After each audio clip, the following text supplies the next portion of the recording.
அகிலத்தில் இருந்து என சாமியா காக்கும் எங்கள் அம்மா அப்பாவுக்கு நன்றி சொல்லிக்கிறேன். சாமியார் வந்து வழி நடத்துகிறாங்க, அதுக்காக தான் எமோஷனல் ஆகுது. அவங்க தான் ஆசைப்பட்டாங்க இடத்துக்கு வரணுன்ட்டு. ஸோ வந்துக்கிற மீடியா ப்ரெஸ் எல்லாருக்கும் என்னுடைய மனமார்ந்த நன்றி தெரிவிச்சுக்கிறேன். நீங்கள் இல்லாமல் நாங்கள் இல்லை. ஸோ நீங்கள் தான் சப்போர்ட் பண்ணுவீங்கன்ற வெரி கான்ஃபிடென்ட்டில் இந்த இடத்துல வந்து நின்று இருக்கோம். அதுக்கு நீங்கள் கொடுத்த ஊக்கம் தான். இந்த இடத்துல நிற்கிறதுக்கு முக்கியமான காரணம் என்னுடைய தயாரிப்பாளர் எயில் யூனியன். அவர் என்னுடைய அண்ணன் தான் சொல்லுவேன். நான் எனக்கு வரும்போது சாராக இருந்தால் இன்றைக்கி அண்ணன் வந்திருக்காரு, அண்ணி கோபிடிச்சிட்டா இருக்காங்க. ஸோ இவங்களுடைய சப்போர்ட் இல்லாமல் நான் இங்கே வரல. ஸோ அவங்களுக்கு நான் அதில் பெரிய நன்றி தெரிவிச்சுக்கிறேன். ஏன் இந்த படத்துக்கான ஒரு ஃபஸ்ட்டு வந்து சின்னதாக வந்து இந்த படம் ஆரம்பிக்கிற போது வந்து ஃபுல்லாக சப்போர்ட் பண்ணுவார் அவர். என் கலைத்துறை சார்ந்த என் உறவுகளாக நீங்கள் எல்லாரும் எங்கள் மேடைகள் எல்லாருக்குமே என் மனமார்ந்த நன்றி தெரிவிச்சுக்கிறேன். என்னோடய நண்பர்கள், என்னோடய ஃபேமிலி எல்லாமே வந்திருக்காங்க.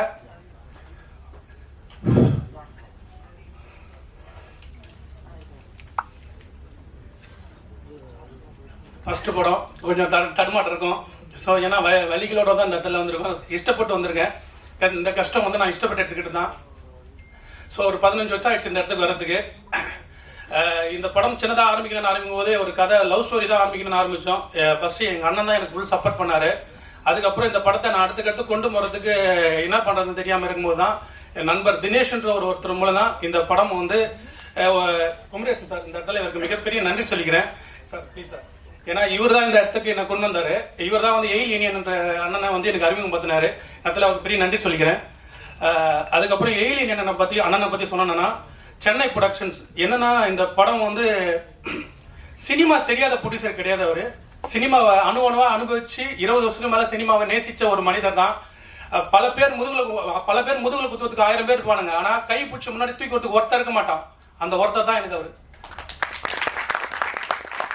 ஏன்னா அப்படியாப்பட்ட ஒரு மனிதர். இந்த படத்தை நான் சுமந்ததை விட நான் இந்த படம் எடுக்கிறதுக்கு சுமந்தேன், கஷ்டப்பட்டேன்னு சொல்லலாம். அதுக்கப்புறம் ஒவ்வொரு செகண்டும் இந்த படத்துக்காக அவர் சுமந்திருக்காரு. ஒரு அசிஸ்டன்ட் டைரக்டர் வேலை கூட செய்வார் இந்த படத்தில். ஏன்னா ஒவ்வொரு பிரேம் கூட அவருக்கு தெரியும். சினிமா தெரியாமல் அவர் வந்து அவர் அட்வொகேட்டாக இருக்காங்க. சின்ன சின்ன ஓட்டைகள் இருந்தால் எந்த அளவுக்கு இது பண்ணுவாங்களோ அந்த மாதிரி என்ன அவ்வளோ கேள்வி கேட்பாரு, அவ்வளோ விஷயங்களை சரி பண்ண பார்ப்பாரு. ஏன்னா இந்த படம் சரியாக வரணும் ரவி. இதுக்கு முன்னாடி நான் பண்ணியிருக்கேன் படம், ஆனால் இந்த படம் எனக்கு ரொம்ப பிடிச்ச படம், எனக்கு இந்த கதை அவ்வளோ பிடிச்சிருக்குன்னு சொல்லிட்டு நேசிச்சு இந்த படம் பண்ணியிருக்காரு அவர். அவர் இந்த படத்தை வந்து வெறும் பணத்துக்காக மட்டும் படம் பண்ணலை, உணர்ந்து இந்த படத்தை வலியும் சந்தோஷத்தையும் அனுபவிச்சு பண்ணியிருக்காரு. இந்த இடத்துல அவருக்கு மிகப்பெரிய நன்றி சொல்கிறேன். என்னோட குரு சுப்பிரமணிய சிவா சார், அவர் கூட நான் 15 வருஷமாக பயணிச்சிட்ருக்கேன். அவர் வந்து அவர்கிட்ட கற்றுக்கிட்டு தான் சினிமா இடத்துல நான் நிற்கிறேன் நம்புகிறேன். அவர் வந்து எப்படின்னா எனக்கு குரு அண்ணன் எல்லாமே அவர் தான் சொல்வேன். ஏன்னா எந்த இடத்துலையுமே என்னோட முதல் ஒன் லைக் ஒன் கம்பெனி இதே ஸ்க்ரீனில் 10 வருஷத்துக்கு முன்னாடி ஸ்க்ரீன் பண்ணோம். அன்றைக்கி இவர் தான் இங்கே முன்னாடி இருந்தார், இன்றைக்கி எனக்கு முன்னாடி இருக்கிற அவர் வந்து மிகப்பெரிய மகிழ்ச்சி எனக்கு. இடத்துல அவருக்கு நன்றி சொல்கிறத விட என்னுடைய ஆசான் அவர் வந்து நிறைய சினிமாவை கற்றுக் கொடுத்துருக்காரு. அவர் வந்து ஒரு 1000 பேரை ஒரு ஆளாந்து யானை மாரி பண்ணுவார். ஏன்னா நான் பார்த்துருக்கேன் அவ்வளோ. இன்னைக்கு அவரை சுற்றி எத்தனை ஜாம்பவங்கள் இருந்தாலும் ஆனால் என்ன பொறுத்த வரைக்கும் மிகப்பெரிய ஜாம்பவன் அவர் தான். ஏன்னா அந்த அளவுக்கு சினிமாவை நேசித்து இன்னைக்கு வந்து ஒவ்வொரு விஷயத்தையும் ஆளுமையாக பண்ணுவார். அதனால தான் பெரிய பெரிய ஆட்கள் அவரை தனுஷார் வரைக்கும் இன்னைக்கு வந்து அவரை நேசிக்கிறதுக்கு காரணம். ஏன்னா அப்படி ஒரு பர்சன் தான் அவர். அவருக்கு இந்த இடத்துல மிகப்பெரிய நன்றி சொல்லிக்கிறேன். என்னுடைய டெக்னீஷியன் ஃபஸ்ட்டு வந்து எடிட்டர் தான் இந்த படத்துக்கு முதல்ல என் கூட பயணிச்சார். என்னுடைய முதல் ஷார்ட் ஃபிலிம் வந்து இருந்தார். அதுக்கப்புறம் வந்துட்டதுக்கப்புறம் மெயினாக வச்சுனா சூப்பராய் மாஸ்டர் அவர் தான் இந்த இடத்துல நான் மிகப்பெரிய நன்றி சொல்ல வேண்டியதுக்கு அவரு ஒரு காரணம். ஏன்னா நான் சின்ன வயசில் படம் பார்க்கும்போது டிவியில் போயிட்டு இருக்கோம், எல்லாத்துலேயும் சூப்பராய் மாஸ்டர் சூப்பர் யாரா அது எல்லா படத்தையும் அவர் பண்ணுறாரு யாரா அப்படின்னு பார்க்குறேன்னு தெரியாது. அப்புறம் சின்ன சின்ன ஃபைட்லாம் பார்த்து இவர் தான் அப்படின்னு சொல்லுவாங்க. அப்படின்னு எனக்கு பெருசாக தெரியாது. ஒரு நாள் நான் வந்து கொம்பன் படம் பார்த்தேன். அந்த படத்தில் பார்க்கும்போது அவர் தான் சொல்லிட்டு போது அப்போ தான் எனக்கு அவர் மாஸ்டர் இவர் தான் எனக்கு தெரியும். அதுக்கு முன்னாடி வரைக்கும் எனக்கு தெரியாது. அதுக்கப்புறம் கதை எழுதிட்டேன். நார்த் மெட்ராஸ் பேக்ட்ராப்பில் ஒரு கதை எழுதிட்டேன், ஒரு லவ் ஸ்டோரி எழுதிட்டேன். அதில் நார்த் மெட்ராஸ் பேக்ட்ராப் இருக்குது. அதில் ஒரு மிகப்பெரிய ஆளுமையான வில்லன் கேரக்டர் வேணும். படத்தில் ஒரு முதுகல் மாதிரி ஒரு கதாபாத்திரம் என்னடா பண்ணலான்னு யோசிக்கும் போது மாஸ்டர் கிட்ட போயிட்டு சொல்கிறதுக்கு கேட்டேன். ஆக்சுவலாக எழுதுனது அவர் தான் சூப்பராய் மாஸ்டர்ன்றதை நான் ராயன் மட்டும் எடுத்துக்கிட்டேன். கேரக்டர் பேர் ராயன். ஸோ அவர் வந்து நான் போனோடனே இங்கேருந்து போகும்போது பயந்துட்டு போனேன். காலைல 10 மணிக்கு போனேன், ஈவினிங் வந்து என்னை 4 மணிக்கு தான் அனுப்பிச்சார். ஏன்னா அந்த அளவுக்கு என்னை பிடிச்சி போயிட்டு மாஸ்டர் மாதிரி கதை சொல்ல போனேன். அவர் கதாபாத்திரம் சொன்னேன், குழந்தை மாதிரி என்னை கவனிச்சுக்கிட்டு என்னை அவ்வளோ ஒரு எனக்கு சொல்லுவேன் ஆன்மீக சித்தர் அவர் மாஸ்டர். என்னை பொறுத்த வரைக்கும் சொல்லுவேன், அவரோட மேலே ஒரு வீட்லேயே ஒரு கோவில் இருக்குது. என்னை கூட்டு போயிட்டு சொன்னார், வா மாஸ்டர், தீனா படத்துக்கு ஏர் முருதாஸ் இப்படி கூட்டு போயிருக்கேன், அதுக்கப்புறம் இந்த இடத்துல நான் உன்னை கூட்டு வரேன், எனக்கு உன் மேலே அவ்வளோ நம்பிக்கை இருக்கு, நான் என்ன நம்பிக்கைன்னு எனக்கு தெரியல, என்னை ஒரு மகன் மாதிரி தான் பார்த்து என்னை ட்ரீட் பண்ணார், இந்த இடத்துல நான் சொல்லிக்கிறேன், அவருக்கு நன்றி சொல்லிக்கிறேன். ஆக்டராக அவர் சொல்ல போனால் அப்புறம் மாஸ்டராக வந்தார். நான் சொன்னதை குழந்தை மாதிரி நடிச்சார், எல்லாமே பண்ணார் மாஸ்டர். எந்த இதுக்குமே ரொம்ப ஸ்ட்ரெயின் பெற்றிருக்கேன் மாஸ்டரை. ஒரு நாளைக்கெலாம் வந்து ஒரு வீட்டில் ரொம்ப கஷ்டமான சீன்ஸ்லாம் பண்ணும்போது மாஸ்டர் காஸ்டியூம் மாற்றி பண்ணியிருக்கேன். ஸோ அவர் சொன்ன டைலாக் இந்த படத்தில் ஒரு டைலாக் இருக்குது, அவர் சொன்னதை அந்த இடத்துல சொல்லணும்னு ஆசைப்பட்றேன். ஆழ்ந்த கலையில் மொத்தம் 64 கலை இருக்கும். இப்போ புதுசாக ஒரு கலை வந்துக்குது, என்ன சொல்லுங்க, எச்ச கலை, அது நீ தானே. அந்த டைலாக் மாஸ்டர் என்கிட்ட அவர் எனக்கு சொன்னது ரொம்ப பிடிச்சிருந்துச்சு. அதை இந்த இடத்துல மாஸ்டருக்கு நன்றி சொல்லிக்கிறேன். அவர் மாஸ்டராகவும் சூப்பராக பண்ணியிருக்காரு. அதுக்கப்புறம் மியூசிக் டைரக்டர் ஜிகேவி, மிக்கின் அருள்தேவ் சார், 2 பேருமே சூப்பரான இசை கொடுத்துருக்காங்க. அவங்களோட பங்களிப்பு ரொம்ப அதிகமாக இருக்குது இந்த படத்தில். அவங்களுக்கு இடத்துல நன்றி சொல்லிக்கிறேன். அதுக்கப்புறம் ஆர்ட் டைரக்டர் ராகுகுமார், மியூசிக் டைரக்டர் நம்ம டான்ஸ் மாஸ்டர் ஜெயராஜ், அவருக்கு இந்த இடத்துல என்னோட நன்றி சொல்லிக்கிறேன். சரி, இந்த இதை எல்லாருக்குமே நன்றி சொல்லி எல்லாம் அல்ல இறைவனுக்கு முதல் வணக்கம், நன்றியை சொல்லிக்கிறேன். இங்கே வந்திருக்கும் ப்ரெஸ், மீடியா, கலைத்துறையில் இருக்கிற அத்தனை பேருக்கும் நன்றி. சென்னை ப்ரொடக்ஷன் சார், எழில் அழகன் சாருக்கும், எழில் சார் அவர்களுக்கும் நன்றி. ஸோ இந்த வாய்ப்பு கொடுத்த மாஸ்டர் ரவி சார், என்னோட மாஸ்டருக்கும் கோடான நன்றியை சொல்லிக்கிறேன். எப்படின்னா என்னால் எக்ஸ்பிரஸ் பண்ண முடியல. ஸோ நான் எக்ஸ்பெக்ட் பண்ணவே இல்லை, இந்த அளவுக்கு ஃப்ரேமில் என்னை ரொம்ப அழகாக காமிச்சிருக்காங்க. எனக்கே அது அவர் சொல்லிகிட்டே இருப்பார் சில விஷயங்கள்லாம், நீங்கள் நல்லா வரும், நீங்கள் இப்படி பண்ணுங்கன்ட்டு. பட் அப்போ எனக்கு அந்தளவுக்கு தெரியல எப்படி இருக்குமோன்ட்டு. ஸோ டைரக்டர் சார் நிறைய விஷயம் மோட்டிவேட் பண்ணி எனக்கு சொல்லி அந்த கேரக்டரை ரொம்ப அழகாக கொடுத்துருக்காரு. Really I am feel so lucky. இந்த படத்தில் நான் பண்ணதை ரொம்ப பெருமைப்படுறேன். ஸோ ரொம்ப நல்லா வந்திருக்கு மூவியும். பிகாஸ் ஒரு நார்த் மெட்ராஸில் இருக்கிற ஒரு பொண்ணு, அதுக்கு ஒரு அழகான ஒரு லவ் ஸ்டோரி. ஸோ தென் வந்து ஆப்சாரி அந்த மாதிரி நல்லாயிருக்கும், ட்ரெடிஷ்னலாகவும். தென் லவ் ஆக்ஷனாகவும் இருக்கும், காமெடியாகவும் இருக்கும். ஸோ இப்போ இருக்கிற ஜென்ரேஷன் இருக்கிறவங்களுக்கு எல்லாருக்குமே இந்த ஒரு படம் வந்து ஒரு நல்ல ஹாப்பினஸ் கொடுக்கும்னு நான் நம்புகிறேன். ஸோ இதுக்கு எல்லாத்துக்கும் மெயின் சப்போர்ட் மீடியா, ப்ரெஸ், நீங்கள் தான் சப்போர்ட் பண்ணணும். ஸோ ரொம்ப நன்றி, தேங்க்யூ.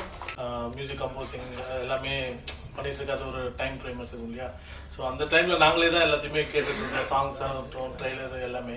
ஸோ இப்போ தான் நாங்கள் வந்து ஆடியன்ஸோடு பார்த்துருக்கோம். ஸோ இது வந்து ரொம்ப ஸ்பெஷலான டே. அண்ட் இந்த ஆப்பர்ச்சுனிட்டி கொடுத்தது எழில் சாருக்கு ரொம்ப தேங்க்ஸ். அண்ட் மாஸ்டர் ரவி ப்ரோக்கு ரொம்ப தேங்க்ஸ். ஆக்சுவலி என்னென்னா ஒரே ஒரு விஷயம் தான், நான் தேனி சித்திரல் தேவா சார் வந்து ஆக்சுவலி பாட்டு பாடியிருக்காரு.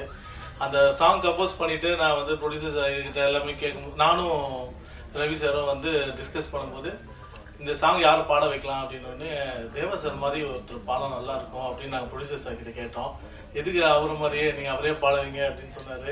Thank you so much sir. ஏன்னா இது ஒரு பெரிய ஆப்பர்ச்சுனிட்டி, அவ்வளோ பெரிய லட்சன் கூட ஒர்க் பண்ணது. அதே மாதிரி சைந்தவி மேமும் நல்லா ஒர்க் பண்ணியிருக்காங்க. அண்ட் என் கூட சேர்ந்து ஒர்க் பண்ண அருள்தேவ் அண்ணனுக்கு வந்து தேங்க்யூ ஸோ மச்னா. ஏன்னா என்னோட சீனியர் அவரும் என் கூட சேர்ந்து இதில் ஒரு சாங் ஒன்று பண்ணியிருக்காரு, அந்த melody song. Thank you so much for the opportunity. Thank you all. கைத்தலை நிறைக்கணி அப்பமோடு அவள் பொறி கற்பிய கரிமுக நடிப்பேணி கட்டிடம் மடியவர் புத்தியில் உரைபவர் கற்பக என்பனை கடிதேகும் மத்தமும் மதியமும் மதித்திடும் மற்பொருள் திரள் புய மதையானை மத்தள வயிறானை உத்தமை புதல்வனை மட்டவில் மலர்கோடு பணிவேனை முத்தமிழ் அடைவினை முற்படு கிரிதனை முற்பட எழுதிய முதல்வோனை முப்புறம் எரி செய்த அச்சிவனுரை ரதம் அச்செய்து போது செய்து அதிதீரா அத்துயர் அதுவோடு சுப்புறம் மதிப்படும் அப்புணம் அதனடை இவமாகி அக்குற மகளுடன் அச்சிறு முருகனை அக்கணம் மணமருள் பெருமாளே. இது எந்த பாட்டுன்னு தெரியல உங்களுக்கு? இது திருப்புகள். ஏன் திருப்புகழை சொன்னேன்னா, இந்த படம் வெற்றி பெறது பெரும் புகழ் பெற வேண்டும் என்பதற்காக திருப்புகழை சொன்னேன். ஏன்னா இந்த படத்தில் ஒரு விஷயம் என்னன்னா, நான் பல ஹீரோங்களுக்கு ஃபைட் எடுத்துக்கிறேன்.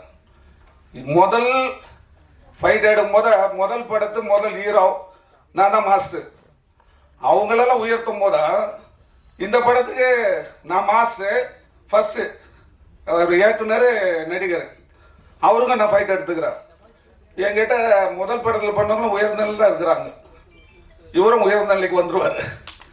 ஏன்னா அதுக்கு முதல் அடி எங்கேருந்து வருது பாருங்களா, பாராளுமன்ற உறுப்பினர் நமது எம்பி ராஜா அவர்களே வந்து இந்த படத்துக்கு வாழ்த்து பண்ணிட்டார். முதல் வாழ்த்து திருப்புகழ், 2வது வாழ்த்து பாராளுமன்ற உறுப்பினர். ஒரு மூணு விஷயத்தில் சொல்கிறேன் உங்களுக்கு. இந்த உலகத்தை காட்டிலும் பெரியது எது? 2வது, இந்த உலகத்துக்கு அடுத்தது கடல். இந்த கடலை காட்டிலும் பெரியது எது? இந்த கடலுக்கு அடுத்தது மலை. இந்த மலையை காட்டிலும் பெரியது எது? உங்களால் தெரிஞ்சா சொல்லுங்க. இந்த உலகத்தை காட்டிலும் பெரியது, கடலை காட்டிலும் பெரியது, மலையை காட்டிலும் பெரியது. உங்களுக்கு தெரிஞ்சா நீங்க சொல்லுங்க. ஆனா இந்த படத்துல ஒரு விஷயம் என்னன்னா, அதாவது காத்து வாக்கில் ஒரு காதல். காத்து இருந்தால் தான் வாழ முடியும். இந்த உடம்பை நீங்க நம்ம லவ் பண்ணணும்னு சொல்றாரு பட்டினத்தார். ஊற்றை சரியத்தை ஆபாச கொட்டியலை ஊன் பொதிந்த பீத்தல் துருத்தியை சோரிடம் தோற்பதியை காற்று பொதிந்த நிலையற்ற பாந்தத்தை காதல் செய்து ஏற்று திரிந்து விட்டேன் கட்சி ஏகமணி. அப்ப இந்த உடம்ப நம்ம லவ் பண்ணணும். ஏன்னா காற்று இருக்கணும். காற்று இருந்தாதான். நான் ஒரு வாக்கியம் எழுதினேன். அதாவது இது பேர் நாசி. அதாவது வாசி யோசி நாசியில் வாசின்னு எழுதிட்டேன். பெரிய பெரிய சாமியாரெல்லாம் படிச்சு பார்த்தாங்க, பெரிய மகான் எழுதுன்ட்டு. அப்புறம் நிறைய பேர் தேடிட்டு வராங்க, சார் நான் சினிமாக்காரன் சார் அப்படின்னா. இப்போ மேடம் கூட சொன்னாங்க, இது போல் ஃபைட் மாஸ்டர் இப்பெல்லாம் பேசுகிறாரு, ஒன்று புரிஞ்சுக்கணும். அதாவது என்ன ஒன்றா, ராமாயணம் எழுத்துட்டு வான்மீகி போகிற வரவங்களை கொள்ளாடிச்சவர் கடற்கொள்ளையன் ஒரு ராமாயணத்தை தந்தார். 12 ஆழ்வாரில் ஒரு ஆழ்வார் திருமங்கை ஆழ்வார்.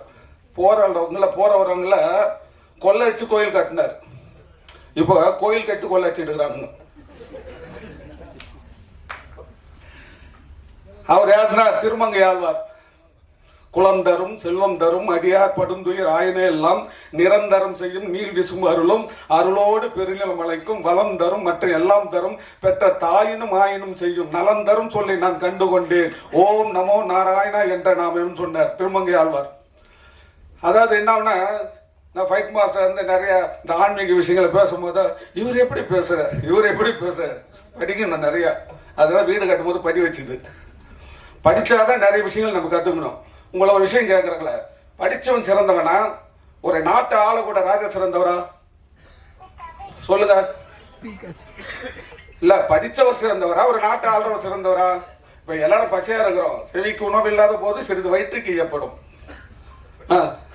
சொல்லுங்க, விளக்கம் சொல்லுங்க. அது விளக்கம் வேணும் இல்ல? எப்படி படிச்சோம் நீ சொல்ற, அது விளக்கம் வேணும் இல்ல?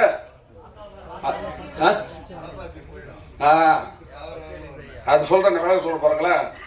மன்னனும் மாசர கற்றோனும் சீர்தூக்கின் மன்னனின் கற்றோன் சிறப்புடையான். மன்னனுக்கு தேசம் என்று சிறப்பு, கற்றோனுக்கு சென்ற இடமெல்லாம் சிறப்பு. அப்துல் கலாம் உலகம் ஃபுல்லா இருக்கும். இந்த நாட்டில் ஆடுற ராஜாவுக்கு தெரியாது. புரியுங்களா? எதுக்காக சொல்றேன்னா, நிறைய படிக்கணும். வாழ்க்கையில் நம்ம படிக்கணும். அப்ப ரவி சொன்னாரு தாய்க்காக, அது ஒரு பாட்டு சொல்றேன் பாருங்களா. நம்ம உடம்புல சிறந்த உறுப்பு இது. கண்ணில் சிறந்த உறுப்பில்லை, கொண்டானின் துண்ணீர் கேளீர் இல்லை, உண்மை வாழ்ந்த புதல்வளை சார்ந்த செல்வம் இல்லை, ஈன்றால் ஓல் என்ன கடவுளும் இல்லை. ஒரு தாயில்னா எந்த கடவுளையும் பார்க்க முடியாதுன்ட்டார். அப்ப எதுக்காக சொல்றோம், வாழ்க்கை வெற்றி பெறது ஒரு பெரிய விஷயம் உண்டு. மெய் வருத்தம் பாரார், பசி நோக்கார், கண் துஞ்சார், எவ்வகையிலும் தீமை மேற்கொள்ளார், அருமை பாரார், அவமதிப்பு கொள்ளார், கருவமே கண்ணாயினர். இதெல்லாம் நல்லா வெற்றி பெறுவாங்கன்னு அர்த்தம். நீதி வெண்பாளர் இந்த பாட்டு. இந்த படத்தில் ஒரு பெரிய விஷயம் என்னன்னா, ரவியை கிட்ட வந்து கதை சொன்னார். சொல்லிட்டு இருக்கும்போது நான் என்ன கேட்டேன் ரவி கிட்ட, கதை நல்லா தான் இருக்குதுப்பா, இந்த படத்தில் நீயே ஹீரோ நடிக்கலாம்னு சொன்னேன். நான் தான் ஹீரோ மாஸ்டர். முதல்ல சொல்லியிருக்கலாம், சொல்லிடக்கூடாதா? அப்புறம் நான் சொன்னேன், ஏன் நீயே நடிக்கலாமா அப்படின்னு. ஒரு விஷயம் என்னன்னா, நம்ம கொஞ்சமா கத்துக்கிட்டா போதும், மாஸ்டருங்க அவங்க பாலிஷ் பண்ணிவிடுவாங்க. நல்லா புரிஞ்சுங்களா? எல்லாம் தெரிஞ்ச பைத்தியக்காரன் ஆகிடுவோம். எல்லாருக்கும் எல்லாம் தெரியாது. எல்லாம் என்ன நம்ம ஒருத்தர் கற்றுக்கிறது. அதுபோல் ஒரு நல்ல நம்ம புரிஞ்சுக்கணும். ப்ரொடியூசர் இருக்கிறார்ல, ரொம்ப தங்கமானவர். ஒரு அசோசியேட் டைரக்டர், அசிஸ்டன்ட் டைரக்டர் வேலையை அவர் தான் செய்வார் கூட இருந்துக்கிட்டு. எடிட்டிங் நான் பண்ணும்போது கூட இருந்து எனக்கு போகிற வரைக்கும் அவர் கூட இருந்தார். அவர் ப்ரொடியூசர் சொல்லிட்டு போயிடலாம் இல்லை, ஏன்னா அது மேலே ஈர்ப்பு இருக்கணும் எப்போதுமே. எப்போ நீங்கள் கலையை ரசிக்கிறீங்களா வாழ்க்கையில் முன்னுக்கு வருவீங்க.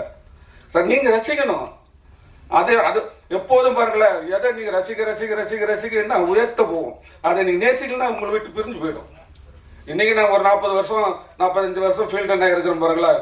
நான் மாஸ்டர் இருக்கிறேன், என்கிட்ட வந்தவங்க தான் நிறைய மாஸ்டர். அதே போல் பார்த்தீங்கன்னா நான் மாஸ்டர், என் 2 பசங்களும் மாஸ்டர். என்கிட்ட பேச மாட்டாங்க. ஏன்னு சொல்லுங்க, நான் பெரிய மாஸ்டர், அவர் சின்ன மாஸ்டர். ஒரு மரியாதை தான். அதனால என்ன படம் பார்த்தீங்க, சாங் நல்லா இருந்தது, ஃபைட் நல்லா இருந்தது, மியூசிக்கும் நல்லா போட்டுக்கிறாரு. இப்போ இசை விழா தானே. இசைக்கு தமிழில் என்ன இருந்ததுங்களா?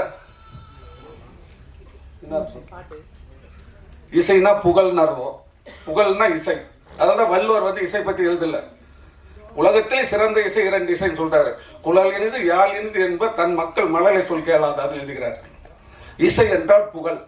அப்புறம் புகழ் என்ற உச்சிக்கு நீங்க வருவீங்களா வர மாட்டீங்களா? எப்போது என்னங்களா? இப்போ நான் சொன்னேன்ல, இந்த உலகத்தை காட்டிலும் பெரியது இது. ஒருத்தர் பொறுமைன்னு சொல்றாங்க. அடுத்து கடல், கடலை காட்டிலும் பெரியது எது? காதல். அடுத்து மலை, மலை காட்டிலும் பெரியது எது? அம்மா. எல்லாம் ஓகே. இந்த உலகத்தை காட்டிலும் பெரியது எதுங்களா? காலத்தினால் செய்நின்றி சிறிதென்னும் ஞாலத்தின் மான பெரியது. ஒரு காலத்தில் செய்த ஒரு நன்றியை நீ மறக்காம இருந்தா உலகத்தை காட்டிலும் பெரியது. கடலோட பெரியது எது? பயன் தூக்கா செய்த உதவி நைந்தூக்கின் நன்மை கடல் இன்னும் பெரியது. மலையோட பெரியது எது? நிலையில் அடையின் தெரியாதும் தோட்டம் மலையினும் மான பெரியது. அம்மா எல்லாத்தையும் உயர்ந்தவங்க, இதுதான் பெருசு. அதனால என்ன, படம் வந்து வடச்சண்டை கதை. வடச்சண்டை கதை வடச்சண்டை மாசத்தை வந்தார். அதனால என்ன, எல்லாம் நல்ல உழைப்பாளி நல்லா பண்றாங்க. முதல்ல என்ன, நம்மளுக்குள்ள நல்ல அன்பு பரிமாற்றம் இருக்கணும். எந்த விஷயத்தையும் நம்ம வந்து பெருசா எடுத்து, அதாவது ஏதாவது சொல்லிட்டா மனசு வருத்தப்படக்கூடாது. அப்படின்னு பார்த்தா எத்தனை ஹீரோங்க நாங்கள் கோபத்தில் திட்டிருப்போம். அப்போ அவங்களுக்கு சில விஷயங்கள் நம்ம சொல்லிக் கொடுப்போம். அதனால என்னதுன்னா, ஒரு படம் வெற்றி பெறதுக்கு முதல்ல என்ன தெரியுங்களா, நேரம் நல்லா இருக்கணும். அதே நேரத்தில் எல்லாரோட மனம் ஒன்றா இருக்கணும். அதை விட உங்களோட ஆசீர்வாதம் இருக்கணும். இந்த படம் வெற்றியை பெறும் என்பது கூறிய என்னுடைய உரையை முடிக்கின்றேன். நன்றி, வணக்கம்.